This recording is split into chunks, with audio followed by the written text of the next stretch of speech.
अब देखो, ऐसी बात करना, ये दावा करना भगवान के सामने कि मेरी मति ले लो, मेरा चित्त ले लो, मेरा अंतःकरण ले लो, मेरा मन ले लो, और मेरा ऐसा अंतःकरण है, मेरी ऐसी बुद्धि है, मेरी ऐसी मति है।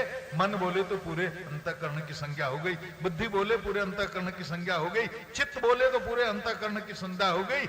मति मतलब बुद्धि, चित्त, अंतःकरण।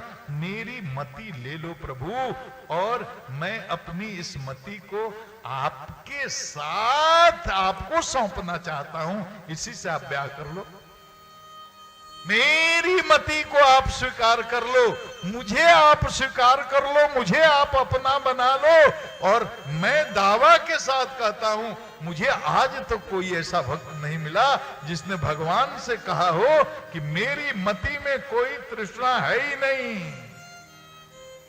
चाह चमारी चुकड़ी सब नीचों से नीच, तू तो पूर्ण ब्रह्म था, अगर चाह न होती बीच। ये कामना ने, चाह ने, तृष्णा ने जीव को संसार में पीस पीस करके मार दिया, नहीं तो जीव को शिव होने में कोई देर नहीं थी। इसी तृष्णा के कारण, इसी कामना के कारण, इसी वासना के कारण जीव संसार में जन्म जन्मों से भटक रहा है। अब ये स्तुति की व्याख्या बहुत गहरी है, मैं इसको यहीं छोड़ देता हूं। लेकिन भगवान की कृपालुता देखिए कि भीष्म ने प्रतिज्ञा की कि मैं आपको शस्त्र का पकड़ा करके मानूंगा। अब भगवान पहले से प्रतिज्ञा किए हुए हैं, युद्ध में केवल रथ चलाऊंगा, कोई शस्त्र नहीं ग्रहण करूंगा, और सब याद आ रहा है।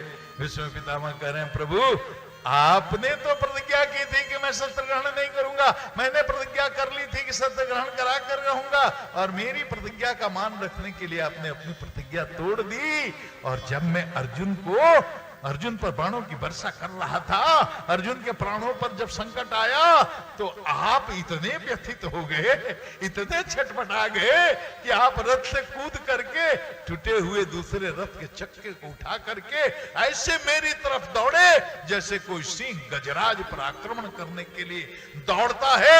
आपका पीतांबर भी आपके शरीर से लहराते हुए नीचे आपके पृथ्वी पर गिर गया और पृथ्वी कांपने लगी। बड़े भाव हैं इसके। भीष्म जी का महाप्रयाण हो गया, उसके बाद उनका अंतिम संस्कार वगैरह भगवान ने संपन्न कराया पांडवों से। इधर परीक्षित का जन्म हुआ है, ज्योतिषियों की भविष्यवाणी हुई है, बड़ा दिव्य होगा, बड़ा चक्रवर्ती होगा, बड़ा पुरुषार्थी होगा, बड़ा दानी होगा, बड़ा कल्याणकारी होगा, बड़ा ही दिव्य प्रशासक होगा, तेज होगा, जोश होगा, पुरुषार्थ होगा, और ये बड़ा ही पराक्रमी और बड़ा ही न्यायविद शासक होगा। लेकिन ये बालक प्राण छोड़ेगा, शरीर छोड़ेगा जुआ होने के बाद। कब? जब तक्षक इसे डसेगा, तक्षक के काटने से इसकी मृत्यु होगी, लेकिन इसकी अधोगति नहीं होगी। सुनते हैं सर्प के काटने से मृत्यु हो तो जीव की अधोगति होती है। तो ज्योतिषियों ने कहा सर्प के डसने से, तक्षक के काटने से ही इसकी मृत्यु होगी, लेकिन अधोगति नहीं होगी। इधर विदुर जी आ गए। अरे आप जानते हैं ना, महाभारत का युद्ध जब प्रारंभ हुआ, विदुर जी का अपमान हुआ, तीर्थयात्रण पर चले गए थे। महाभारत समाप्त हुआ तो आए तो देखे कि महाभारत समाप्त हो गया है, और धृतराष्ट्र जी के चलते ही तो महाभारत हो गया।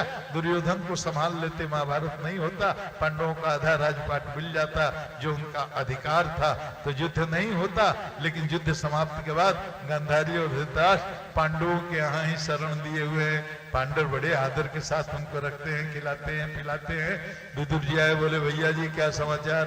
अरे बड़े बहुत बढ़िया है भैया, अब जो हो गया सो हो गया, लेकिन खाने पीने भोजन की कोई दिक्कत नहीं, पांडव लोग बड़ा सम्मान करते हैं। विदुर जी बोले बेशरम, अभी भी थोड़ी लज्जा नहीं आती? अरे क्या क्या किया आपने, लक्षागृह में जलवाया, विष दिलवाया, जुआ खिलवाया, द्रौपदी का अपमान करवाया। आपके चलते ये महाभारत का युद्ध हुआ, करोड़ों लोग मारे गए, करोड़ों माताएं बहनें विधवा हुई। और उसके बाद महाभारत समाप्त होने के बाद 100 पुत्र आपके मारे गए। अब उसी पांडवों के यहाँ आकर के उन्हीं के टुकड़े पर पल रहे हो, कुत्ते की तरह भीम की दी हुई रोटी खा रहे हो और कह रहे हो कि बड़ा आनंद है। क्या करूं भैया, अरे छोड़ो ये सब, चलो अब जो कर लिया पाप पुण्य कर लिया, अब चल करके भगवान का भजन करके अपना कल्याण करो। विदुर जी गंधा जी को लेकर के सीधे चले गए, जाकर बद्रीनाथ में तपस्या हो करके अपना कल्याण किया महाराज। अब इधर देखो, 7 महीना पहले अर्जुन गए हैं भगवान के साथ, द्वारिका लौटे नहीं है। बहुत तरह के अपशगुन होने लगे। गायों के दूध से, दूध की जगह थन से खून निकलता है, देव प्रतिमाओं की आंख से आंसू चल रहे हैं, दिन में श्रृंगार बोलते हैं। बहुत तरह के जब अपशगुन होने लगे तो युधिष्ठिर जी को बड़ी चिंता हुई। भीम से कहा, दे देखो भीम, तुम्हारा भाई अर्जुन गया, 7 महीने हो गए, अभी लौटा नहीं, मुझे बहुत डर लग रहा है, इतने अपशगुन हो रहे हैं। देखो समय कितना परिवर्तनशील है, काल किसी को छोड़ता नहीं है। इसलिए ईश्वर में निष्ठा रखते हुए आदमी को प्रारब्ध भोगना चाहिए। अर्जुन चले और सारी रानियों को लेकर के चले, और रास्ते में भीलों ने अर्जुन को पराजित करके सारी रानियों का अपहरण कर लिया। भगवान स्वयं ही भील करके आए थे और अर्जुन को परास्त करके अपनी रानियों को लेकर गए। अर्जुन का अहंकार खंडित हुआ, और देखो वही गांडीव है, वही अर्जुन है, वही रथ है। केवल भगवान नहीं है तो भीलों ने परास्त कर दिया। आदमी को कभी किसी स्थिति में, किसी परिस्थिति में धन का, यश का, मान का, पद का अभिमान नहीं करना चाहिए। यही सीख मिलती है। चिंतित है युधिष्ठिर, रोते हुए भीम पहुंचे।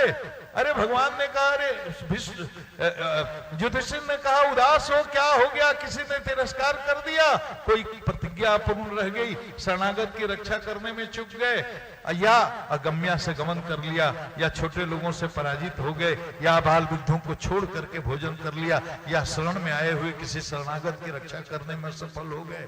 इन्हीं कारणों से आदमी का तेज समाप्त होता है। क्या बात है, रोने लगे अर्जुन।